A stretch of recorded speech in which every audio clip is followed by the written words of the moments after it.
Now you saw how excited I was when you busted out the fangs for Spendable. I'm like, oh, I get to wear fangs! I was so excited. Of course, I couldn't get the fucking thing to stay in there. I was always like... Yeah.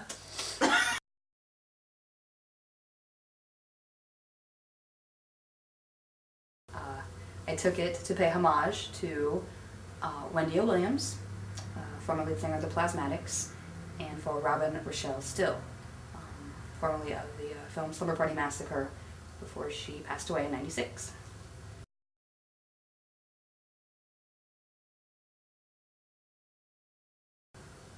I don't know, I started watching horror movies like way too young. I don't know, my parents just were not paying attention. Pretty much let me do whatever I wanted. And I started watching movies mostly with Briggs Stevens and Linnea Quigley in them. And Andros Jones, too, I guess. And it all started way back in the day with a little movie called Sorority Babes and the Slimeball Bowl-orama.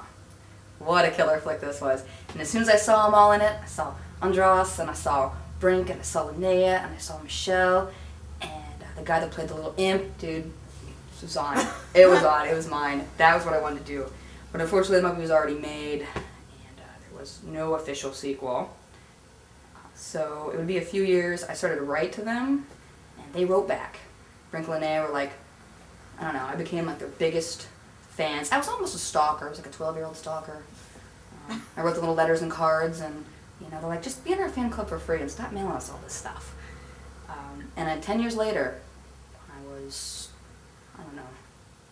21, I started going to conventions. Met them for the first time when I was 13, but I was really too nervous to talk to them. So it wasn't until I was about 21 that face-to-face I started talking to them. Met them at conventions, got to know them on like a personal level and what it was they liked about the business and why they did movies and why they enjoyed it. And at that point, they were like the scream queens. That was the pinnacle of the B-movie industry. They were where it was at, and that's what I wanted to do.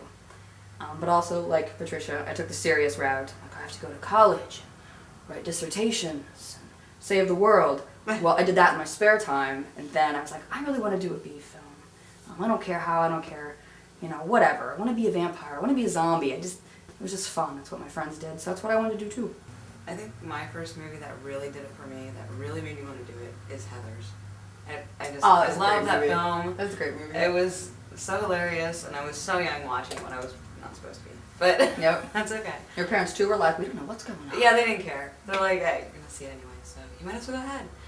So that really did it for me, and I don't know. Ever since I was little, I never got out of the pretend stage and dress up and play dress up, and yeah, I will sit there and improv something.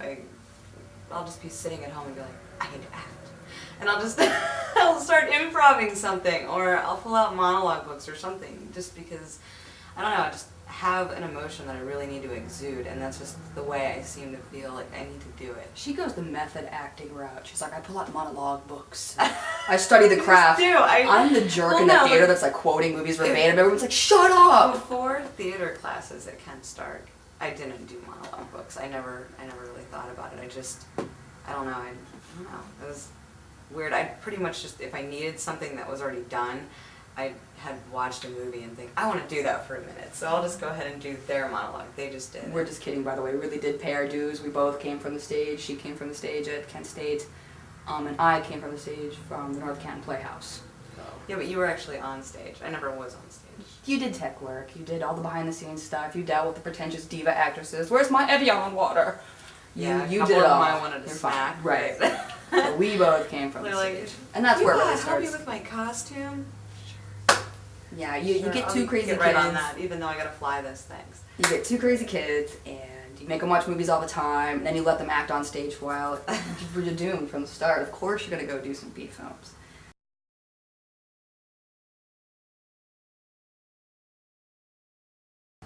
I have a writer friend in Tucson who said one day to me, they're filming a movie in North Carolina, and they need someone to play a lesbian vampire. You up for the role? I'm like, sign me up, where's it at? I want to do this. Let's go. And the rest is history. So I got to act, first time out, first film I do, I get to be in a film with Ryli Morgan. And who else is in it? Brink Stevens. Doesn't get any better than that. I'm like, what am I supposed to do now? I've already acted with all the people that I really wanted to act with. So that was that, I guess. did a second film, Sin by Murder, a lot of fun, and I'm here to do a third. For director, Mark Baranowski. Best director I know, the only director I know.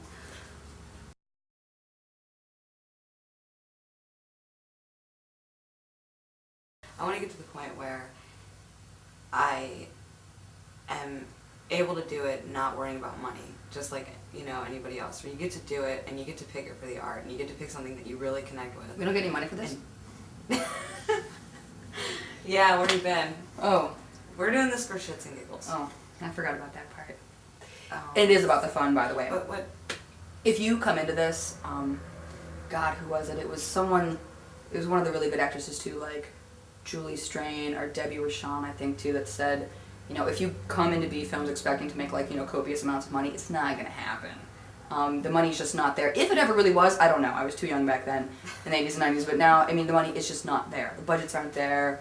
You know, the props department's not there. I do it for fun, and if it wasn't fun, I wouldn't do it. There's really no point unless you're having a good time. So when I say I've done everything I want to do, you know, I got to act first time out with Briggs Stevens. That was great. If someone can come along and impress me with something else, like some other childhood dream that I had, I'll go do it. That was cool. Are you talking about anything or acting? Well, at this point, just acting. That's a whole nother video, the rest of that stuff. But for acting, yeah. I mean, I have other friends I like to act with. You know, like I mentioned before, like Linnea Quigley or like Andras Jones. But if that doesn't happen, I'm okay with that. I'm just happy that it, like, you know, my first time out, like, I got so lucky. I got to work with great people, and I had so much fun doing it. And I got to be a lesbian vampire. Come on. The only thing I have... Okay, I take that back. There's one thing I need to do, haven't done. I have not been chased by a zombie. I need to get in a film with a zombie. Can we do this, please? I don't care. I don't care how we do this. Whatever. I can be the zombie. Okay. Because I've also... chase yourself, yeah. I could. I've had this also ridiculous obsession with zombie films. I'm the dork that sat and watched the remake of Dawn of the Dead a couple times. People at the theater were like, oh my god, look at this loser. Didn't she do anything else? Yeah, actually, I saw her walking out. Opening day, I'm sitting in the box. Opening day, Rhonda, first showing, yeah. There's Rhonda, right there. I can't say hi, I'm stuck in the box, but there's Rhonda. She gave us Dawn of the Dead. I was the one trying to get the Dawn of the Dead stand-up out of the theater hallway, and I'm like, maybe I can walk behind it and move it along slowly, and they'll never know it's trying to disappear. I'm thinking, I pop the trunk and make a getaway with it? No. So I may have done everything I wanted to do, except be the zombie, get chased by the zombie. You know, think like Linnea Quigley in Return of the Living Dead. Okay, that role can never be duplicated. That was killer. That's the kind of role that like makes a career. Maybe it's something like that I'm looking for, but not that specific. She had very specific things she had to do for that role, which I hear were very hard. Maybe I don't want to go that far. Just want to get chased and eaten by a zombie. That's all.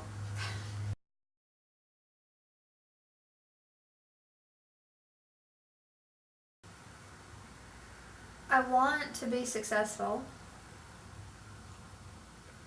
but I don't want to have to compromise myself or my thoughts or my beliefs or anything like that. I did start out the quote-unquote easy way by being basically nude for the entire, 28 of the 30-minute short that we did originally. Are you talking about Despair? Despair. God, that was a great Yeah. film, by the way. I mean, everybody should be able to do what they're comfortable with, and I'm comfortable with myself, so I'm comfortable within my skin. I don't mind being naked on camera. I just don't want to have to do it every film I make, or at least Because it's to expected. be clothed at least part of the time. Yes. Would be nice. Yeah, I don't want that to be expected of me. I don't want to be known as the naked chick. I want to be known as Ryli Morgan, and if I can't be successful at what I do because of what I can bring to a film, then I just won't be successful. It doesn't. I'm doing it for the fun, like you say. You know, if I get money out of it, that's great. If I don't, then I'm still having fun. Right. Doing what I always wanted to do. I wanted to be a model. Started out doing that. Did that. Kind of lost interest in that. Like been there, done that. Yeah, exactly. And now I've acted. I've done Some it. of us I've can done never. what I wanted to do.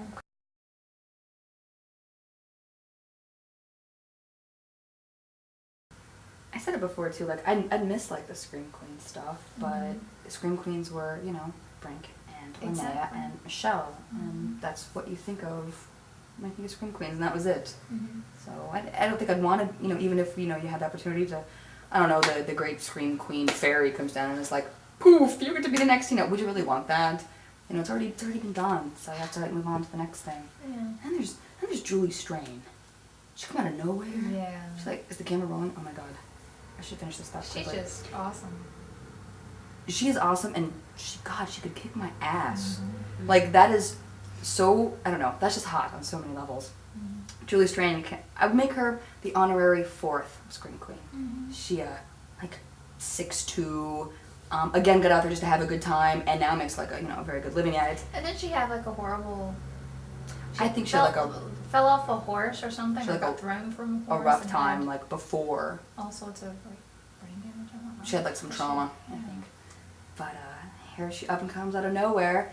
Now, very lucrative career, and, did I mention she could just kick my ass? Mhm. That is so cool. On many levels. But no, and she's smart too. This was a cool thing. Watching a documentary, and like, I don't know, I guess I watch a lot of like True Hollywood stories sometimes, and I like it when actresses are stupid. When they talk and like all this dumb stuff comes rolling out of their mouth. And then I was like at this party, and there was all this coke, and I like when stuff like that comes out, because I feel And I tripped justified. and I fell on the table and it Right. accidentally got up my nose. Right. I didn't inhale anything, really. It was like, Buffaloes have wings. but, what was that? Buffaloes have wings. And we're not doing chicken of the sea comments, and the buffaloes have wings. I don't even want to talk about TV at this point. Oh my god. But no, everything that came out of Julie Strain's mouth was like smart. She was very businesslike and detail oriented. She's like, this is who I am, and take it or leave it. And I'm like, we'll take it. Just don't hurt me, please. Please don't hurt me. We'll take it. On-screen nudity, by the way, never an issue for me either. I have no problem with it. Been watching it for years, so I would have a problem with it. And if you're not comfortable in your own skin, if you're constantly going around wanting to look like somebody else, Yeah. what are you even doing here? And it's like a waste of energy, It's almost like I don't want to go around, making fun of anyone or hating anyone or wanting to look like somebody else, I just want to be comfortable being me. Yeah, if you can't make it being yourself and contributing yourself, which is what you want to do, there's no point in doing it at all. Exactly. There's already there's already a lot of A-list actors out there, and there's a lot of, Hollywood people doing the party scene. They don't need any more of that. And unfortunately, I hope I can say this, 80s and 90s are over. Yes. That reign Thank you. of films that were going on at that time were great and fun, but they're over. So now it's time to move on to do something else. New people, Actually, new visions. before this ends, Mark Ryli, thank you for this opportunity. I really appreciate it. I mean, no opportunity is too small when it's something you love, and you want to be able to do it and just have fun. Thanks. I'll do my best. Ditto.